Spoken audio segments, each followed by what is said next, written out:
Hello friends, welcome to all in all Tamil பெண்கள் channel. நீங்கள் என்னோடய சேனலுக்கு புதுசாக இருந்தால் கண்டிப்பாக ரெட் கலர் பட்டன் அமைக்கி சப்ஸ்கிரைப் பண்ணிக்கோங்க, பெல் ஐக்கான் கிளிக் பண்ணிக்கோங்க என்னோடய ஃப்யூச்சர் வீடியோஸ்க்காக. வாங்க இப்போ வீடியோக்குள்ளே போகலாம். இது பார்த்திங்கன்னா நைட்டு 1:30 மணி ஆகுது. இது பகல் இல்லை ஃப்ரெண்ட்ஸ், நைட்டு 1:30 மணி.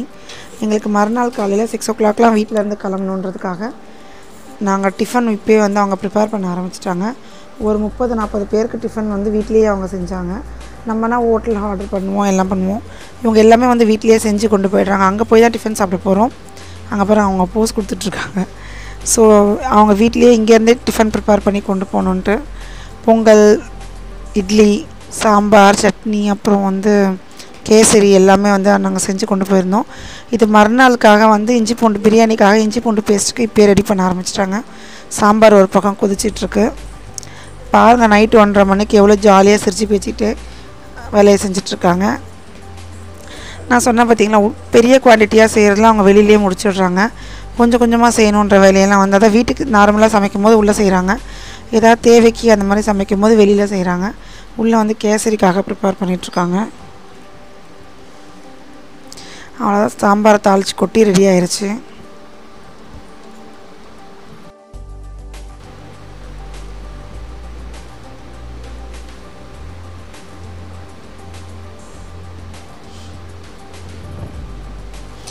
இது பார்க்குறதுக்கு பாத்திரம் சின்னதாக இருக்குது ஃப்ரெண்ட்ஸ், ஆனால் நேரில் பெரிய பாத்திரத்தில் வச்சுருந்தாங்க சாம்பார். பாருங்கள், எல்லாருமே மேக்ஸிமம் வீட்டில் இருக்கிற எல்லாம் முடிச்சுட்டு தான் இருந்தாங்க. குட்டி பசங்க மட்டும் தான் தூங்குறாங்க உள்ள ரூமில். அன்றைக்கி நைட் எப்படி போணுச்சுன்னே தெரியல. அன்றைக்கி நைட் நாங்கள் ஃபுல்லாக தூங்கவே இல்லை, ஃபுல்லாக முடிச்சிட்டே தான் இருந்தோம் எல்லோரும். அவ்வளோ ஒரு ஜாலியான நைட்டெல்லாம் பேசிட்டு. இது பார்த்திங்கன்னா சாம்பார் அன்றைக்கி நைட் டைம் எப்படி போணுச்சுன்னே தெரில ஃப்ரெண்ட்ஸ். இது பார்த்திங்கன்னா சாம்பாரில் இட்லி மாவு கொஞ்சோண்டு கரைச்சி ஊற்றுறாங்க. இது ஊர் சைடில் நிறைய பேர் பழக்கம். நமக்கெல்லாம் அது இருந்தாலும் தெரியாது. என்னென்னா, அந்த இட்லி மாவு ஊற்றும்போது சாம்பார் கொஞ்சம் திக்னஸ் கொடுக்கும். ஏன்னா நம்ம வீட்டில் செய்யும்போது கொஞ்சம் குவான்டிட்டி செய்கிறதுனால ஓகே. பெரிய கூட்டத்துக்கே சமைக்கும்போது சாம்பார் திக்காக நிறைய குவான்டிட்டி வேணுன்ற போது அந்த இட்லி மாவில் அரிசி இருக்கிறதுனால சாம்பார் திக்னஸ் ஆகும். டேஸ்ட் அந்த அளவுக்கு எதுவுமே மாறாது ஃப்ரெண்ட்ஸ். இது நீங்கள் கண்டிப்பாக ஃபங்க்ஷனுக்கு ஏதாவது செய்யணும், ட்ரை பண்ணி பாருங்கள். இது பார்த்திங்கன்னா பொங்கலுக்காக பச்சை அரிசி பச்சை பருப்புலாம் போட்டு பொங்கல் செய்ய ஸ்டார்ட் பண்ணிட்டாங்க. எனக்கு வீடியோ வேணுன்னா சொல்லுங்கள். ஒரு நாளுக்கு நான் இதே மாதிரி இங்கே சிம்பிளாக ஃபங்க்ஷனுக்கு செஞ்ச சாம்பாரில் இந்த இட்லி மாவு போட்டு எப்படி செஞ்சாங்கன்றதை நான் வீடியோ உங்களுக்கு கண்டிப்பாக ஷேர் பண்ணுறேன். எனக்கு வேணும்னா கண்டிப்பாக கமெண்ட் பண்ணுங்கள். தியா மார்னிங் ரெடி ஆகிட்டா. நாங்கள் எல்லாருமே ரெடி ஆகிட்டு பஸ்ஸுக்காக கிளம்பி போயிட்டுருக்கோம். சிஸ்டர், கசின் சிஸ்டர் எல்லாம் ஜாலியாக மேக்கப் பண்ணி ரெடி ஆகிட்டாங்க. என் பையன், எங்கள் அத்தை, இன்னும் ஆளுக்கு ஒரு ஜாமான் தூக்கிட்டு ஏற்றிட்டுருக்காங்க. இது என் சிஸ்டரோட ஹஸ்பண்ட்.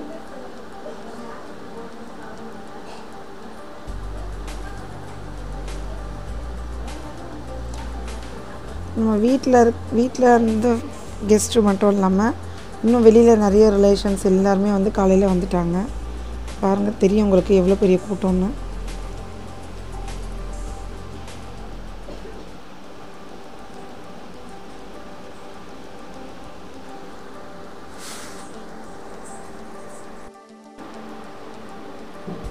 ரொம்ப ஹாப்பியாக ரெடி ஆகிட்டாங்க எல்லோரும். இது பார்த்திங்கன்னா பஸ், நாங்கள் போன பஸ், அது எனக்கு பெரிய சர்ப்ரைஸாக இருந்தது ஃப்ரெண்ட்ஸ். நம்ம பஸ்லாம் எடுத்து போனோன்னா ப்ரைவேட் ட்ராவல்ஸில் புக் பண்ணி பஸ் எடுத்து போவோம். அங்கே பார்த்திங்கன்னா இது கவர்மெண்ட் பஸ்ஸை சிஆர்சி பஸ் ஏதோ சம்திங் தோணுனாங்க. அங்கே நார்மலாக ஏற்றிட்டு போகிற பஸ், அதுலேயே நம்ம சொன்ன டைமுக்கு கூட்டிகிட்டு போயிட்டு விட்டுடுறாங்க. திருப்பி அவங்க ரவுண்ட்ஸ் போயிட்டு நம்ம ஈவினிங் என்ன டைம் சொல்கிறோமோ திருப்பி நம்மளை பிக்கப் பண்ணிட்டு வீட்டுக்கிட்ட விட்டுடுறாங்க. இது ஆக்சுவலாக கவர்மெண்ட் பஸ் மாதிரி தான் இருந்துச்சு. இது ப்ரைஸும் கொஞ்சம் கம்மி அப்படின்னாங்க. அங்கே வெட்டுறதுக்காக ஆடையெல்லாம் எடுத்துகிட்டு போயிருந்தாங்க. இன்னொரு விஷயம் நான் நினச்சிட்டு போனது அது நல்ல கிராமம்னா நம்ம டிவியில் இப்போ சினிமாவில் பார்க்குற மாதிரி இருக்கும் கோயில் அப்படின்ட்டு. பட் நாங்கள் போயிட்டு அந்த ஸ்ட்ரீட் என்ட்ரன்ஸ் ஆகும்போது பார்த்திங்கன்னா நார்மலாக நம்ம ஊரில் இருக்கிற மாதிரி கடைங்க வீடுங்க நிறைய இருந்துச்சு. எனக்கு என்ன இப்படி இருக்கே அப்படின்னு யோசிச்சுட்டே போயிட்டுருந்தேன். ஏன்னா நான் ரொம்ப ஊர் சைடில் ஃபங்க்ஷன்லாம் போனதில்லை. அதனால் ஃப்ரெண்ட்ஸ், இந்த கோயிலுக்கு எஸ்பெஷலி நான் வந்ததே கிடையாது. அவங்களோட குலதெய்வம் கோயில் இது, எங்கள் சின்ன மாமியார் வீட்டோடது. இது பார்த்திங்கன்னா அதுக்கப்புறம் உள்ளே நடக்க போயிட்டே இருக்குது. உள்ளே தான் பஸ் வராதுன்னு சொல்லிட்டாங்க. அதனால் ஃப்ரெண்ட்லேயே இறக்கி விட்டுட்டாங்க. அதுக்கப்புறம் பார்த்திங்கன்னா நடந்து போயிட்டு இருக்க சூப்பராக இருந்தது ஃப்ரெண்ட்ஸ். நம்ப மாட்டிங்க, அது பாருங்கள், ஒரு பாலம் மாதிரி இருக்குது. அதுக்கு கீழே ஒரு ஆறு மாதிரி போயிட்டு இருந்துச்சு. என்ட்ரன்ஸ்லேயே நம்ம எப்படி சினிமாவில் இல்லை ஒரு சீரியலில் கோயில் பார்ப்போமோ அதே மாதிரி பாருங்கள். எடுத்த உடனே ஒரு பெரிய ஆலமரம், ஐயனார் சிலை, அவ்வளோ அவ்வளோ அவ்வளோ சூப்பராக இருந்தது ஃப்ரெண்ட்ஸ். இந்த இடம் ரொம்ப ப்ளசண்ட்டாக காமாக, அவ்வளோ செடி கொடி மரம், நிறைய பசங்க விளையாடுறதுக்கு இடம், அவ்வளோ அழகான ஒரு கோயில் அது. எனக்கு வந்து பர்சனலாக ரொம்ப ரொம்ப பிடிச்சிருந்துச்சு. நான் உங்களுக்கு உள்ளே காட்டுறேன் எப்படி இருக்குன்ட்டு. ஏன்னா ரொம்ப க்ரௌடடான இடமும் கிடையாது அது. உள்ளுக்குள்ளே இருக்கிறதுனால அந்தளவுக்கு க்ரௌடும் இல்லை. நம்ம ஃபேமிலியாக போனால் நீங்கள் நல்லா ஒரு ஃபங்க்ஷன் பண்ணால் பண்ணிவிட்டு பார்த்துட்டு வரலாம். இது ஏன் நான் ஸ்டார்டிங்லேருந்தே காட்டுறேன்னா எனக்கு ரொம்ப பிடிச்சிருந்துச்சு அந்த கோவில், அதனால் காட்டுறேன். உள்ளே இப்படி தான் இருக்குது பாருங்கள். நல்ல ஸ்பேஷியஸாக இருந்தது இடம். காலையில் நாங்கள் ஒரு 7-7:30க்கெலாம் வந்துட்டோம். வெதரும் அன்றைக்கி ரொம்ப நல்லா இருந்தது.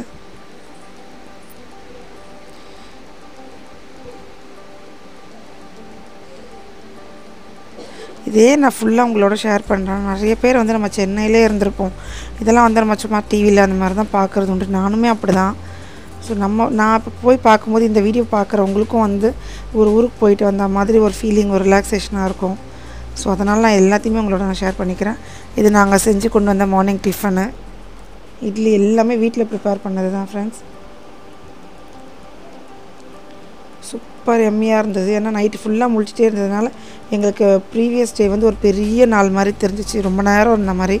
ஸோ நல்ல பசி. காலையில் சாம்பார், பொங்கல், இட்லி, துவையல் அரைச்சிட்டு வந்தோம். அதுக்கப்புறம் கேசரி.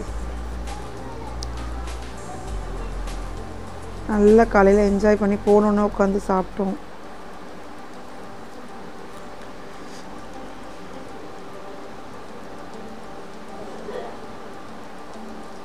ஏன்னா அந்த இடத்துல கடைங்கள்லாம் உள்ளுக்குள்ளே போக போக ரொம்ப இல்லாததுனால நாங்களே ப்ரிப்பேர் பண்ணி கொண்டு போயிருந்தோம். ரொம்பவே சூப்பர் எம்மியாக இருந்தது. இப்போ ஃபஸ்ட்டு பார்த்திங்கன்னா கோவிலில் உட்கார வச்சு தலையில் பூலாம் வச்சு பூஜை ஏதோ பண்ணுறாங்க. இது முடியை எடுக்கிறதுக்கு முன்னாடி இந்த 2 குட்டீஸ்க்கு தான் இன்றைக்கி மொட்டை அடித்து காது குத்த போகிறாங்க. இவங்க என்னோடய இன்னொரு கசின் சிஸ்டரோட குழந்தைங்க. ரித்திகா ஸ்ரீ, வர்ஷிகா ஸ்ரீ 2 பேரும். பார்த்திங்கன்னா அந்த ஐயனார் சிலை நான் சொல்லியிருந்தேன்ல, இவ்வளோ கலர்ஃபுல்லாக அழகாக இருக்கு பாருங்கள்.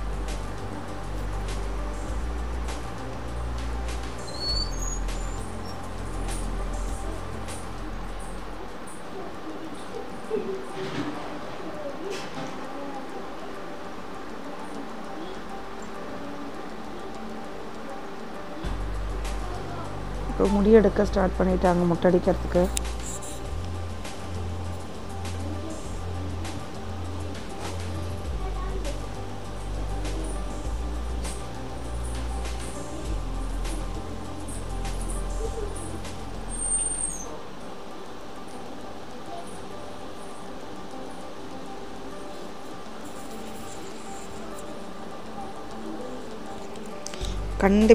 கண்டிப்பாக நிறைய பேர் வந்து இப்போ ஒரு கூட்டு குடும்பம் இல்லை பெரிய குடும்பம், ஊரில் நிறைய ரிலேஷன்ஸ்லாம் இருக்கிறவங்க இதை கண்டிப்பாக அடிக்கடி ஃபீல் பண்ணியிருப்பீங்க, போயிட்டு வந்திருப்பீங்க. எங்களை மாதிரி ஆளுக்கு வந்து இது ரொம்ப நல்ல ஒரு டைம் ஸ்பெண்ட் பண்ணுறதுக்கு. செம்ம அழுக. இப்போ கூட அமைதியாக தான் இருந்தாங்க. அந்த குட்டி பொண்ணுக்கு மொட்டை அடிக்கும் போது ரொம்ப அழுதுட்டாங்க.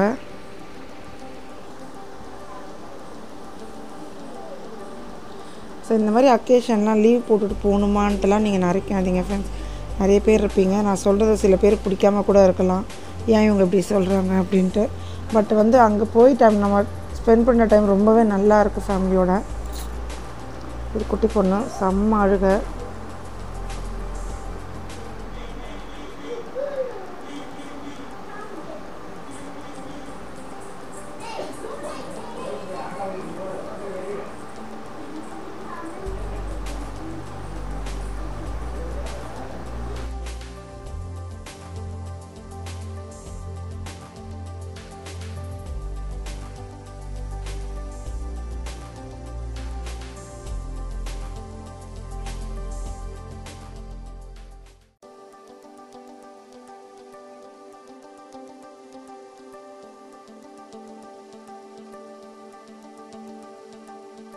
இங்கே வந்து மாவிளக்கு ப்ரிப்பேர் பண்ணிகிட்டு இருந்தாங்க. இதில் என்னென்ன போட்டிருக்காங்கன்னு பார்த்தீங்கன்னா, பச்சரிசி மாவை பச்சரிசி அரைச்சி காய வச்சு மிஷினில் அரைச்சிட்டு வந்திருந்தாங்க. அதில் வந்து சர்க்கரை, ஏலக்காய், நெய் மூணுத்தையும் போட்டு மிக்ஸ் பண்ணி ஒரு பால் மாதிரி ரெடி பண்ணி அதில் குழி மாதிரி வச்சு அதில் நெய் ஊற்றி இதை மாவிளக்கு செஞ்சிட்ருந்தாங்க. தெரியாதவங்களுக்காக நான் சொல்கிறேன்.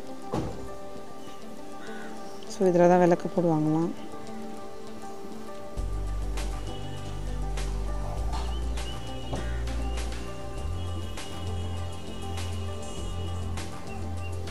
இது விளக்கு போட்டுட்டு எல்லாம் பூஜை முடிஞ்ச உடனே எல்லாருக்கும் கொஞ்சம் கொஞ்சம் பிச்சு கொடுக்குறாங்க ஃப்ரெண்ட்ஸ், பிரசாதம் மாதிரி சாப்பிட்றதுக்கு. பாருங்க, அந்த ஒரு குழி மாதிரி போடுறாங்கல்ல, அதில் தான் வந்து நெய் ஊற்றுறாங்க.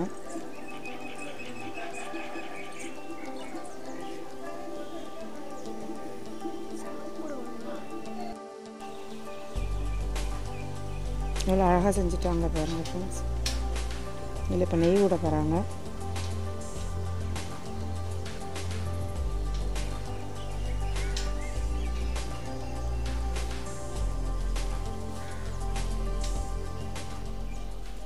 குங்குமம் வைக்கிறாங்க. திரி போட்டுட்டு இதை வந்து அங்கே பூஜை அப்போ விளக்கேற்றி வச்சிடுறாங்க.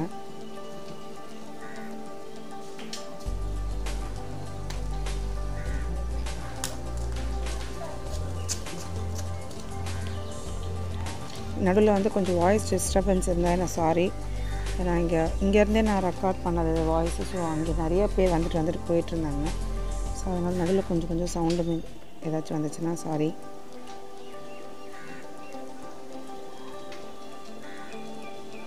ஸோ மாவிளக்கு ரெடி ஆயிடுச்சு. அடுத்து வந்து காலையில் டிஃபன் சாப்பிட்டுட்ருக்காங்க எல்லோரும். என்னோடய அண்ணன், கசன் பிரதர். காலையில் நாங்கள் சாப்பிடும்போது எடுக்க முடியல ஃப்ரெண்ட்ஸ். ஸோ இது வந்து அதுக்கப்புறம் வந்து அவங்க வந்து சாப்பிட்டுட்டு இருந்தாங்க. இவங்களாம் கும்பகோணத்தில் பேஸு. ஸோ அப்போ எடுத்தது. இது பார்த்திங்கன்னா கடா வெட்டுறதுக்காக அந்த ஆடுக்கு வந்து தண்ணிலாம் ஊற்றி ப்ரிப்பேர் பண்ணுறாங்க. ஆக்சுவலாக அதை எடுத்து அதை போஸ்ட் பண்ணக்கூடாது. ஸோ அதனால் நான் அந்த கிளிப்பிங் எடுக்கலை.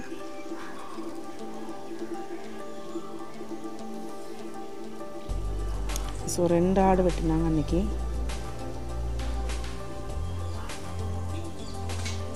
பார்க்கவே ரொம்ப பயமாக இருந்தது. நம்ம ஈஸியாக மட்டன் சாப்பிட்றோம், அதை பார்த்ததுக்கப்புறம் சாப்பிட்ணுமான்ற அளவுக்கு ஆயிடுச்சு. பாவம்.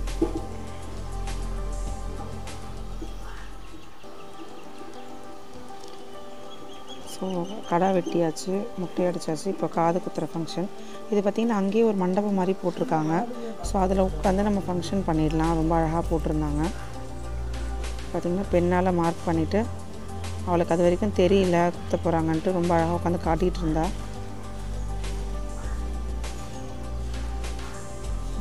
மார்க் பண்ணிவிட்டு குத்தி விட்றாங்க. பயங்கர அழுகை.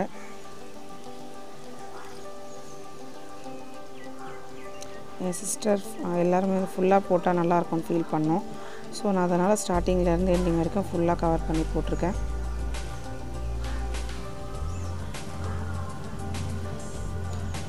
பார்க்குற வியூவர்ஸ்க்கு யாருக்காவது இது கொஞ்சம் போர் அடிக்கிற மாதிரி இருந்ததுன்னா கண்டிப்பாக ஸ்கிப் பண்ணி பாருங்கள்.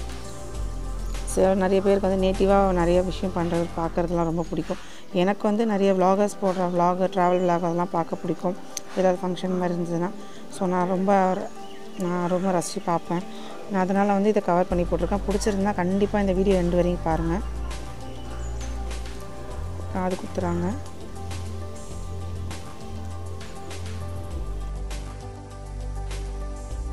கேட்கவே மாட்டேங்குது. பயங்கரமாக அழுகுறாங்க மேடம்.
அடுத்தது அவள் தங்கச்சிக்கு அவள் ஸ்டார்டிங்லேருந்தே அழ ஆரம்பிச்சிட்டா.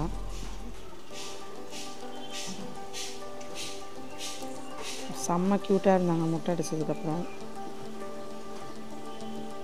பார்த்திங்கன்னா உட்கார வைக்கும்போதே அழ ஆரம்பிச்சிட்டா அவள். ஏன்னா அவள் ரொம்ப குட்டி பாப்பா, அவளுக்கு 1.5 வயசு தான் ஆகுது. ஸோ அதனால் ரொம்ப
இது நானும் என் பிரதரும் வேறு ஒரு ரிலேஷன் ஒரு பையன் எடுத்துகிட்டு இருந்தான் வீடியோ. ஸோ அவன் எனக்கு தெரியாமல் எங்கள் 2 பேர்கிட்டையும் பேசிகிட்டு இருந்தது எடுத்திருக்கான். ரொம்ப சீரியஸாக ஏதோ பேசிகிட்ருக்கோம். ஸோ நெக்ஸ்ட்டு பார்த்திங்கன்னா இது பார்த்திங்கன்னா நல்ல பெரிய கோயில் சொன்னால ஃப்ரெண்ட்ஸ். அவங்க சமைக்கிறதுக்காகவே ஒரு இடம் வச்சுருக்காங்க, கிச்சன் மாதிரி. அதாவது கிச்சன் மாதிரி ஒரு ஷீட் மாதிரி போட்டு அங்கே எதாவது ஃபங்க்ஷன் பண்ணுறவங்க குக் பண்ணணுன்னா அங்கே வந்து குக் பண்ணிக்கலாம். ரொம்ப அழகாக மெயின்டைன் பண்ணியிருந்தாங்க, அழகாக வச்சுருக்காங்க. அதுக்குன்னு ஒரு இடம் மாதிரி செட் பண்ணியிருந்தாங்க.